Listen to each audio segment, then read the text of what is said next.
this. And good evening, everyone. We at ICICI Bank Canada are very happy to be supporting ICCC. Big congratulations to all the board members for this wonderful event.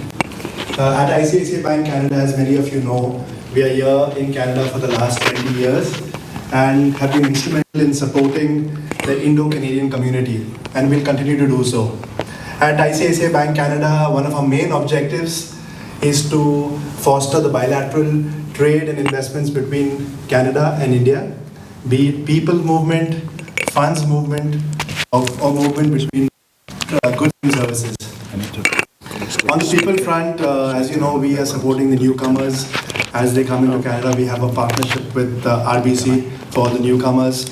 We have NRI services, which we help Canadians, Indo-Canadians already in Canada for all their banking requirements. They need not go back into India for that. On the corporate side, there are a lot of investments both by the large Canadian funds as well as the MNCs and GCCs setting into India. Lastly, and for this community, the trade finance between India and Canada is only about 13 billion. And I'm sure that it can be much more given the huge diaspora population in Canada, and we're happy to support that.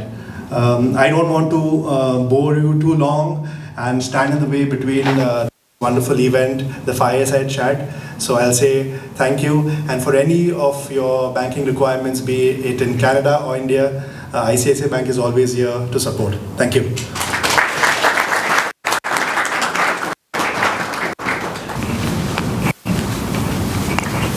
Thank you, Lesson. I now call on the Article Secretary for Women Entrepreneurs and Professionals, Dr. Indra Khurana, to please come on the stage and introduce our honored guest. From the West.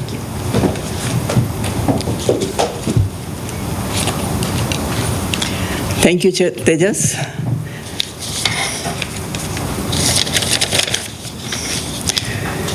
Wow, what a wonderful audience here. Good evening, everyone. It's my great honor to welcome you all to today's special event hosted by Indo-Canada Chamber of Commerce. We're incredibly fortunate to have with us a great leader of exceptional caliber, the Honorable Anita Anand, President of the Treasury Board of Canada.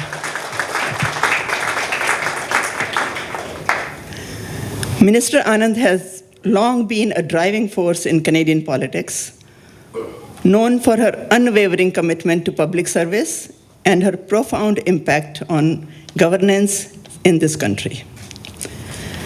Currently serving as the President of Treasury Board, Minister Anand is responsible for overseeing the government's financial management and ensuring that public funds are used effectively and efficiently. Her role is critical in maintaining the transparency, accountability, and integrity of Canada's public institutions. Before her current position, Minister Anand made significant contributions as a Minister of National Defense, where she played a key role in strengthening Canada's national security. She also served as a Minister of the Public Services and Procurement during a time when her leadership was instrumental in managing Canada's response to the COVID-19 pandemic. Minister Anand's journey is marked by her dedication to the public good, her expertise in law, and her deep commitment to fairness and equity. She is also a distinguished academic, having been a professor of law at the University of Toronto, specializing in areas such as corporate governance and shareholders' rights. Today, we look forward to hearing her insight on a wide range of topics, from the challenges and opportunities in managing Canada's public finances, to her vision for the future of our country, and her thoughts on the importance of diversity and inclusion in leadership. Please join me in extending a warm welcome to Minister Anita Anand. Minister, we are delighted to have you here today.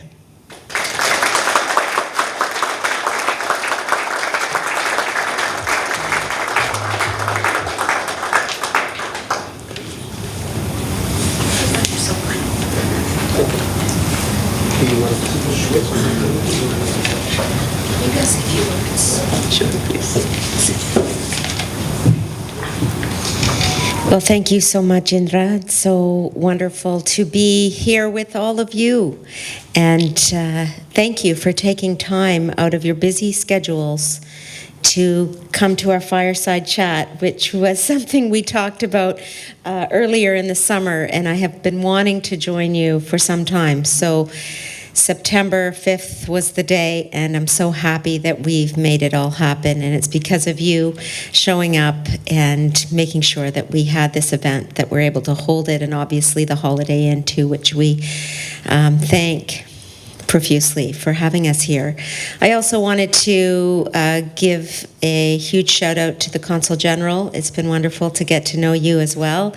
And obviously your predecessors are near and dear to my heart, also as is the India-Canada relationship generally speaking. And that brings me to the board of directors of ICCC, the wonderful work you are doing to continue to foster the economic and cultural relationship between our two countries. And of course, you can't separate out the economic, societal, and cultural impacts of a close relationship.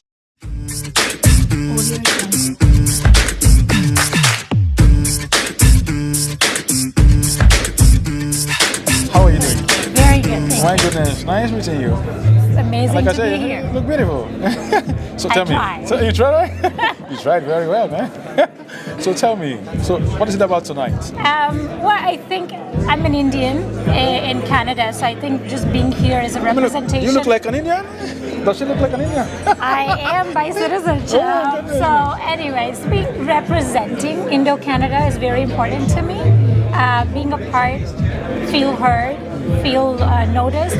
Also, just having a platform to speak. What is it to be an immigrant? Wow. But also to make sure there's some sort of ties back to India. That kind of makes me feel connected to my roots. Wow, that's interesting. Now you've heard the minister. She said quite a lot of things, and we've heard some, of her background stories and all that. So, especially in the area of transparency, so what advice would you have for young leaders, prospective leaders who are also aspiring to be in her shoes one day, and also as a nation, the nation of Canada? So, what should actually we're looking forward to, making sure that this nation retains her integrity going forward and things like that? I think in terms of integrity and transparency, whoever is going to come in the leadership role will have to take that forward. But I think younger generation, the different makeup needs to come forward. The fabric of Canada is so multicultural. But as Anita said, we don't see that in House of Commons, So more people, more younger generation, different makeup needs to be there to show up and say, participate. Oh. Are you a politician? I would be one day. Not now. So, what will but you do? I will, as I said, I was just telling Anita, I will do my riding. I will ride my constituency, which is Toronto. Are you also from Oakville? I'm not. I'm from Toronto. Toronto. I'm from Toronto. I've been here 6 years, so I'm the most freshest immigrant. I have been through all of the hustle that as an immigrant you go through. I think I can really be the voice. Really?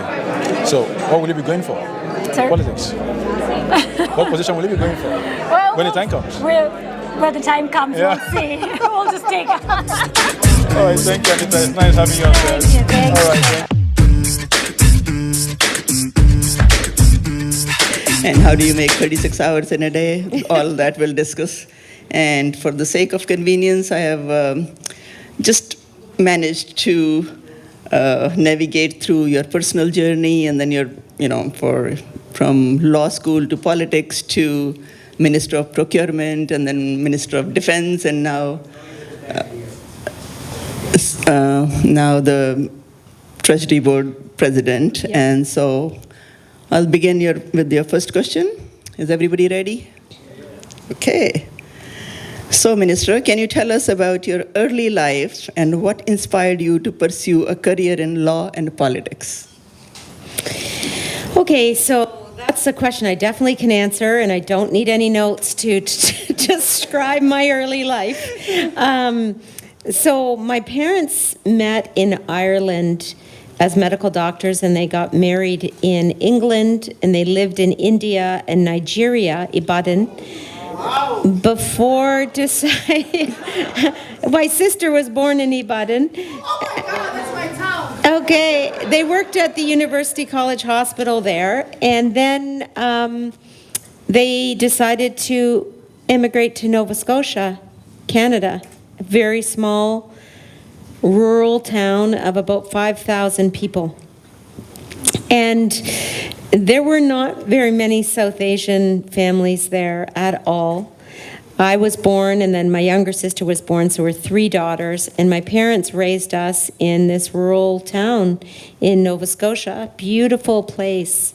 But I will say that we feel very grateful to have had our life, our first years of our lives in Nova Scotia, because the town was very welcoming, and it really represents the best of what Canadian towns and cities, I think, can offer, which is allowing families from many different parts of the world to come and practice their cultures and religions and work hard, contribute to the Canadian economy. And during that time, and this really gets to your point, my mom, she used to say to me, we're 3 daughters, but she would only say it to me that she wanted me to run for public office. And I think about that now. That was in the early 70s. So there were really not much EDI or diversity and inclusion in Canadian politics at the time, but somehow she saw that that was possible for me. My dad made sure I learned how to speak French, donc je parlais français beaucoup avec mes collègues en Ottawa. C'est à cause de mon père. It was my dad who made sure that I spoke French, and it has made a difference. But I always said to my mom that I was not going to be running for political life. No way, I said, because I didn't really want to be someone who was in the public eye all the time and under media scrutiny 24/7. And so then I became a professor at the University of Toronto, and Mom was happy that I had found a job that I could balance having my 4 children and family life and a professional life. So my mom passed away, sadly, in 2014. So she never knew that I did run for public office. And I hope somehow, somewhere, she actually knows. Wow. Okay, that was wonderful. And I'm sure a lot of people didn't know your journey, so that's why, it's important that with 4 kids and, you managed to be a professor and then managed to run for this office, and you're all the way up there. Like when we ran, I'm going to just hold it. Can I just hold it like this? Yeah. You know what it was like because you were there when I was running. Is that okay, guys? Many people told me that as a racialized woman, that I wouldn't get elected in Oakville, Ontario. Many people, friends and not so friendly people, told me that that wasn't going to be possible. Oakville had never elected a racialized woman before to be the member of parliament, and so I actually decide whether I was going to listen to those people or whether I was going to try to just give it a go. Yeah. And one thing that my mother really taught us when we were young was keep going. Just keep trying. You can do it. In fact, when I was in high school and I'd say, Mom, I'm going to watch the high school hockey team. And of course, those were guys playing hockey. She would just look at me and say, well, why aren't you playing hockey? And that was her approach all the time. You do it. You go try to do it. You keep going. And so it's because of her that my sisters and I have the desire to keep going. Excellent, excellent. And I would say, what were your biggest challenges faced on your journey to becoming a member of parliament, and how did you overcome them? Well, I think it is the system. It's really hard to know how to run for public office. I think we have at least one person in the room thinking of running in the next election. Right. And it's hard to understand how to do it. I'm a lawyer, my husband's a lawyer. We sat and we studied the rules. Yes. And we still had questions. I'm a scientist, so I know only equations. Right. And so all I'm saying is that there is every reason for A, person not to give up, and B, for everyone in the community to support you, your family, your friends, your neighbors, your community, because it does take a village. And I just will tell you a little story of my husband, who, he used to drive me around to the doors that I was supposed to be knocking on.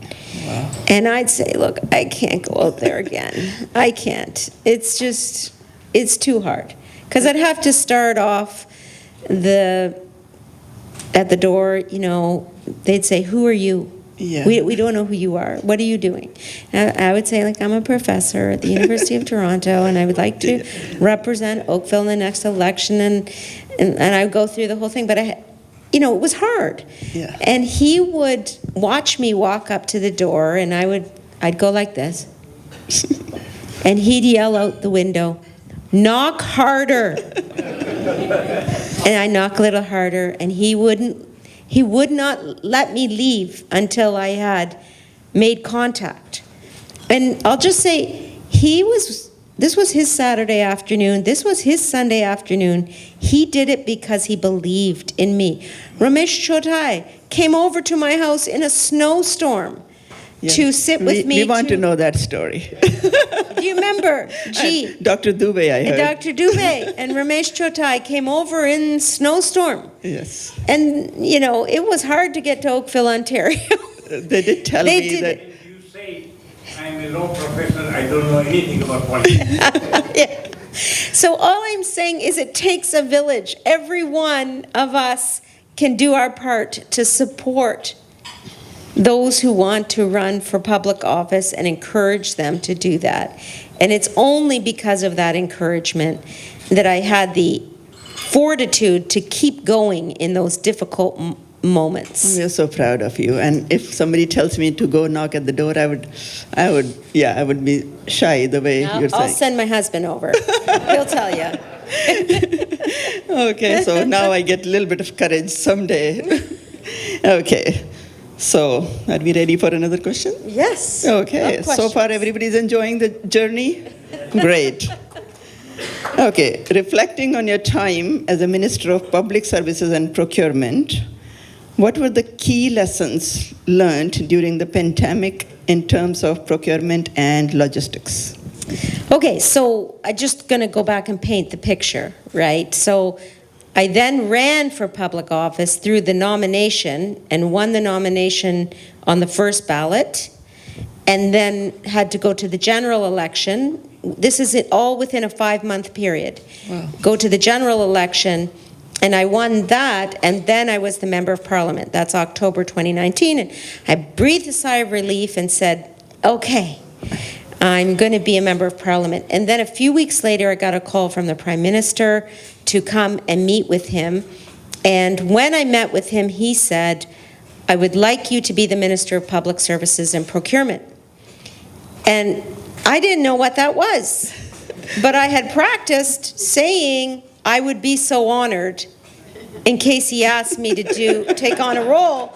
So I said I would be so honored. And then he told me a little bit about the role, and I left, and I was kind of, in shock. So I went and looked up on the website, what is the Minister of Public Services? I only came to know after you became the... Right. So, Receiver General for Canada, in charge of the government's contracts, Canada Post, those types of things. Okay. But nowhere on the website did it say COVID-19 pandemic procurement. And in fact, somebody said to me on the day of our swearing in, that was November 20th, 2019, the same day that my mother had passed away 5 years prior. And somebody said to me, look, don't you worry. No one is going to know who you are. You're going to be in the background. Okay. You'll never be on TV. You won't have to do interviews. We saw you every day.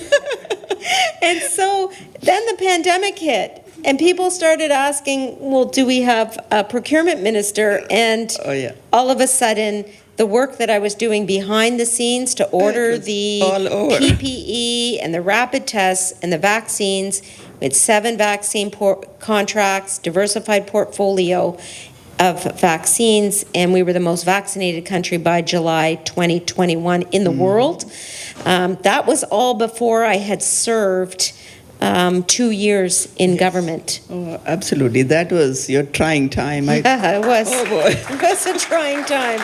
I mean, we were hiding inside, and we were doing a little bit of volunteer work with CIF and all that, CIF. and distributing foods and stuff, and put the masks on and all that stuff. But you were like, oh my God, every day, every afternoon on TV, it's only you. I mean, we saw that. Great.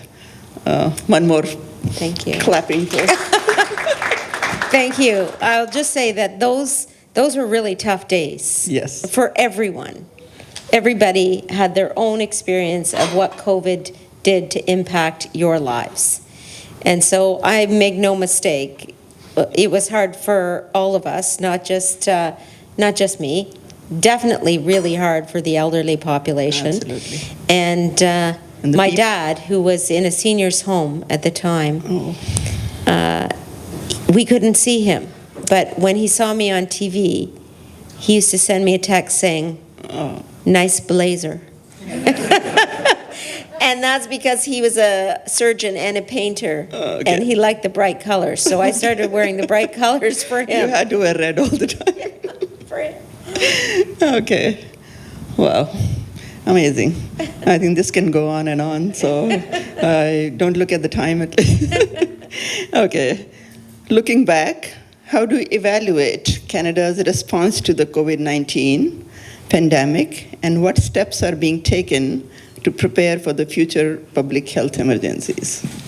So I can speak primarily to what we've done to ramp up in the area of PPE and vaccines. So remember at the beginning of the pandemic, we were procuring PPE from far-off lands. And Canadian businesses, I think some of them who are represented here today, started producing their own PPE and masks. How many of you were involved in PPE production? Exactly. So we saw Canadian businesses pivot to produce PPE for our country. So in total, we procured 2.5 billion items of PPE. By the end of the pandemic, 40% of that PPE was coming from Canadian businesses, making face masks, making other types of coverings, making gowns, making different types of products for personal protection. Right. That was a really good news story. A second good news story was in the area of vaccines.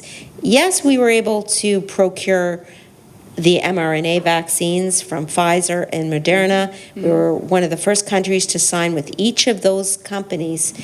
But Canadians were shocked when I said those companies wouldn't produce in Canada.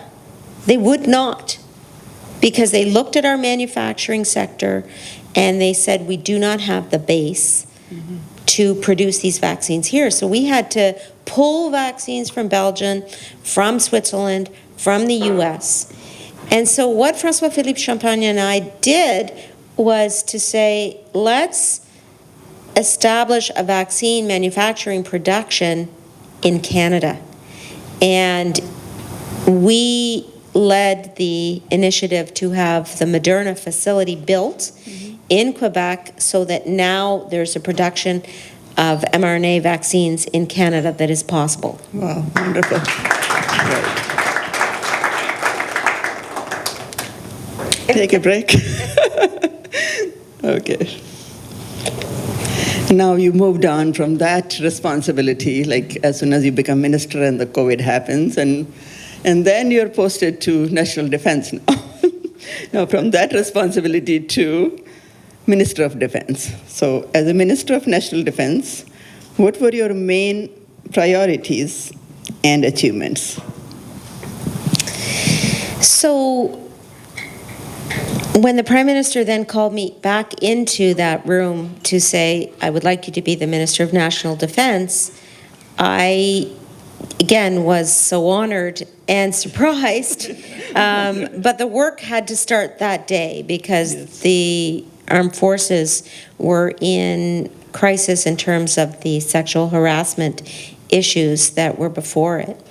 And so that was my first task. Within days of being appointed, I immediately accepted Madame Arbour's interim recommendation to move the cases from the military justice system to the civilian justice system. Yes. And that set the stage for then accepting all of her recommendations and really doing an overhaul of the sexual harassment issues in the Canadian Armed Forces. At the same time, again, an unexpected war, this time in Europe when Russia further invaded Ukraine illegally and unjustifiably, and we had to ramp up the provision of military aid to Ukraine, and I was leading that effort for the Government of Canada as well. So that was really exciting. I was really happy to be doing that work. It was stressful, but it was very rewarding.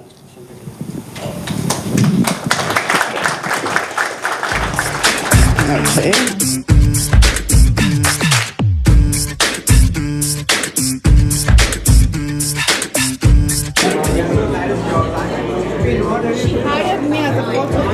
You're doing a great job.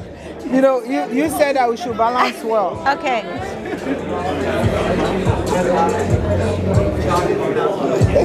So far, I want to welcome you. I want to congratulate you on behalf of my team that are here through Indiana. Right, we want to welcome you as a wonderful woman that have represented women, not just in the community, in politics. Yes. Right, I just want to welcome you for being the president of Treasury Board of Canada. Thank you. That's a great role that you have given us as women in the top place. Right, but I have some questions for you today. I have read about what you do, the position you have held, even as a lawyer. That's an accolade to women.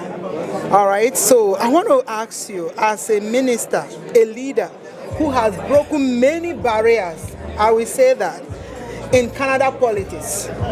Okay, what advice would you want to give to the young people, especially the young women, right, who aspire to follow the steps? I know the steps may be so much, but I want you to tell us, as a trailblazer, what will you tell the young people? You know, what are the strategies? Keep working hard. Follow your dreams. And when you encounter someone who tells you that you can't do it, keep on going. And say to yourself, I got this. Don't stop. Don't stop. My mother used to say, keep on going. And I think lots of times in our lives, we do encounter people who are naysayers. Yeah. people who say, oh, I don't think you're going to be able to do this. Even friends sometimes say that. They love you and they're trying to protect you. If you really want to do something deep down inside, you got to keep going.